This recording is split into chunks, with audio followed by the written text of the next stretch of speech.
Welcome to The Cool Down, a Bailiwick Express podcast where we meet the people making the sports headlines. Hello, I'm Nick Mann, and in this bonus episode, I've been talking to sailor Andy Bridgman to find out more about an exhilarating Waszp World Championships and his plans for the future. All right, Andrew, thanks for coming into the Express office today for this podcast.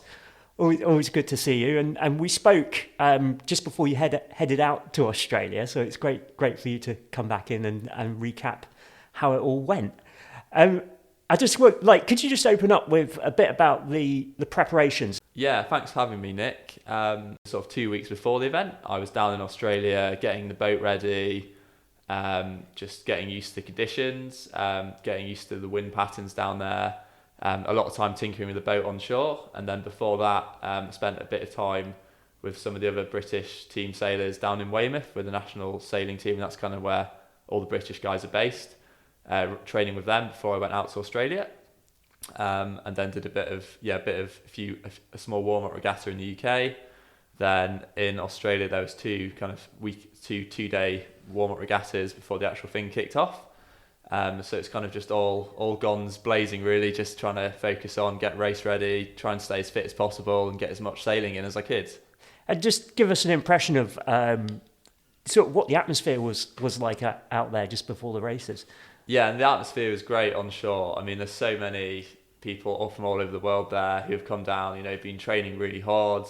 There's quite a lot of professional sailors, and then some younger guys who are probably going to get onto the Olympics and America's Cup and things racing there as well. People who sail other boats come and race the Waszp because it's such an incredible boat to race. So the standard of sailor is really high, and the atmosphere on the shore is really good. It's focused, but there's also it's a lot of fun as well because everyone ultimately, no one's getting paid to do the racing. It is ultimately an amateur regatta, so there's really good camaraderie and atmosphere on the shore. It's a bit like if you imagine F1, you've got the driver and the engineer. I'm both the engineer and the driver for the boat, so as soon as I come ashore, there's always a good, sometimes there's quite a few hours of boat work that needs to be done as well to kind of tune it up, test it out the next day, and then you come in, you need to fix and tune the things up again as well. And in terms of the racing, can you just how the opening days went? The racing, so the first day we were held ashore, light winds, until 6 o'clock at night, at which point the wind filled in from a unusual easterly direction. So we were sailing on Port Phillip Bay at Sorrento Sailing Club, which is in the south. So you can see Melbourne in the distance on a clear day. And usually the wind comes from the south over the land to get quite flat water. But we had a sort of light easterly wind, so it's quite light, but also quite windy. So a lot of people are finding it tricky to get downwind in the waves. So we had 2 races on the first day when the wind filled in. And you sort of realised, how good the standard was, and sort of getting the proper World Championships. I think I actually stuffed up my first tack in the first race. I finished 25th or something in that race, and then the next race I think I finished 11th or something like that. And then so then the next day, day 2, we had thunderstorms. So no racing. It's not sensible to sail a boat in thunderstorms, and we did have literally lightning bolts, which looked about 500 meters away. You could just see them, and it was pretty crazy just for sort of most of the day, really. So no racing that day. So what they tried to do on the third day was make up for lost races, and so they scheduled 6 races on the third day, which is quite a lot. And we had really big, windy, wavy conditions, which made for some really intense hard racing. I got second in the first race of the day, so I was going fast. The next 3 races in those conditions didn't quite go to plan. In all of them, I was sort of in a really good position at one point. One race I was winning by 300 meters halfway through, and unfortunately there's just a big wave set, which I capsized in. I think I finished 11th in that race. But the guy who won the regatta was the guy in second, 300 meters behind me, and he capsized in the same place as me in that race, so which made me feel slightly better.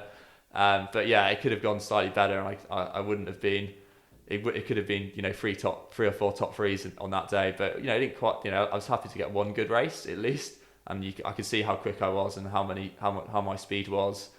One of the races I made quite a rookie mistake when I was coming third at the second last mark, and then ended up getting stuck in, it's big 25 knots, 2 meter waves, really windy, hard conditions, and did basically pulled one of the ropes at the wrong times before attack, which meant that the attack, I had a sort of nosedive in, and then my control system fell off.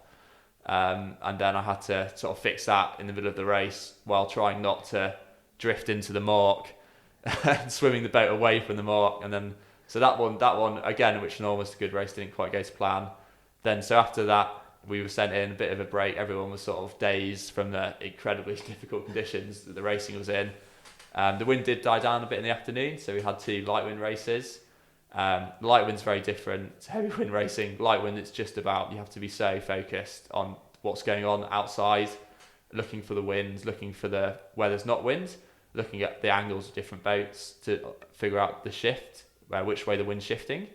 Because a lot of it's about, if the wind shifts one way, that can make you get to the mark quicker. If it shifts the other way, it makes you get to the mark slower, depending on where you are. So you've got to focus so hard. So that was pretty tricky. I was actually surprised how well I did. One of them was really good. The other one was looking good.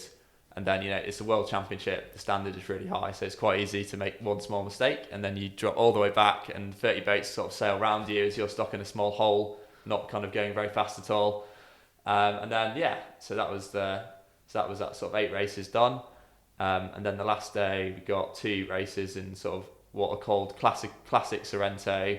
Sorrento is the name of the sailing club, so classic Melbourne conditions, just beautiful, southerly, kind of what we've been hoping for the whole week. But it was kind of classic conditions, which meant by the end of the day we had a full range of conditions over the whole week, which was really good. And Sam Street from New Zealand won the regatta, I think, with a race to spare. Hattie Rogers, the other British sailor, she won the women's World Championship, which is really good.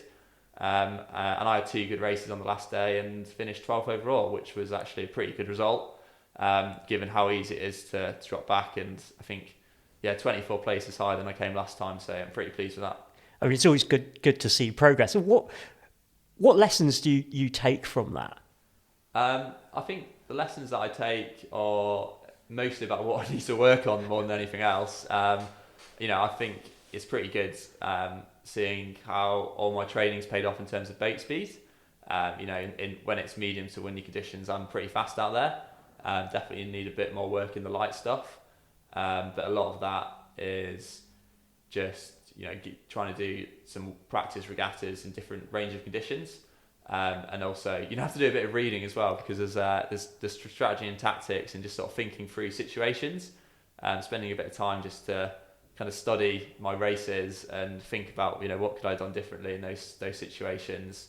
How can I approach the race differently? When I made a decision to tack to go one direction up a race course, was that the right time to tack, or how was I positioning myself relative to the other boats? How much risk was I taking and leverage was I taking risk and reward? You might decide that it looks really good over there, so you go flying over there. Everyone else has gone the other way, and you realise, oh no, there's a reason everyone went that way, and so you don't necessarily want to put too much spread in. But again, you need to spread from the fleet to try and gain as well. So it's pretty intense racing because it is such a fast boat. These boats are going 3 times quicker than a typical boat of the same size. The race, the way they do, they're really hard and physical, intense to sail. So they normally try and do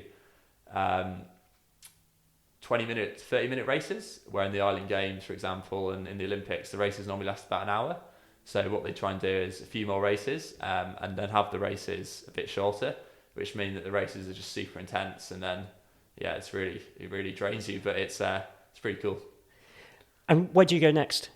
So Ty's Private Markets, who sponsored me down in Australia, and they've been great with some really, really good sponsorship. I wouldn't be able to go down to Australia without their help. So I've got to thank them, and they have kindly offered to sponsor me for next season. So my plan is to go to Norway, and with their help, hopefully I'll be able to try and go even better for the World Championships in Norway. And is there any ambitions beyond next year as well? So I think they've scheduled in the next World Championships for the next year. in the UK, actually in Weymouth, which will be really cool in 2025. But I've not really had any other than seeing that that's the proven date and location. And obviously the Island Games is another big event, which will be in, apologies if I get this wrong, I think it's in Orkney in the next sitting in that in 2 years' time as well. And very, very different challenges as well with the different craft that you use between the games and the foiling as well. Yeah, there's so many different disciplines in sailing, which makes it quite an interesting sport. But ultimately, in terms of how you make a boat go fast, a lot of it's about tuning your sail, which is quite the same between whatever boat you're sailing, which is quite good. So there's a lot of transferable skills as well as race strategy and tactics. The Laser is a very different boat to what I've been sailing out in Australia. It's probably one of the slowest boats, which makes it really sort of tactical and interesting from that perspective. That's not to say in windy conditions it doesn't go quick. It does. It can actually go quite quick in certain conditions, but yeah, it's a very different beast. And one of the things to look at with the variety of boats and with what you're doing is, and we're living on an island here. For anyone looking to take up the sport, what would you say to them? Yeah, I'd say to them, the two places really to go sailing are the Guernsey Yacht Club and the Guernsey Sailing Trust. It's not actually that hard to pick up an old boat for a couple £100 and just go out sailing.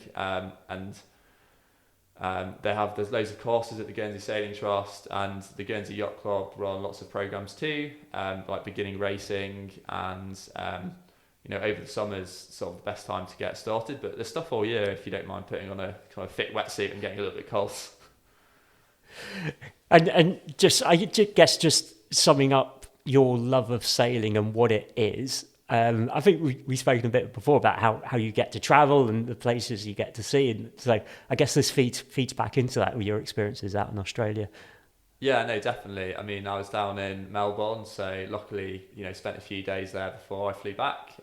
It's beautiful scenery. It's a great place. People are lovely, so it's really great opportunity to, privileged to be able to go and do these events and travel as well. That was the cool down. Thanks again for listening. Please like and subscribe for more. You can find all our sports news on gsy.bailiwickexpress.com and on all our social channels. Sign up to our daily email to keep up to date on all the work the Express team does.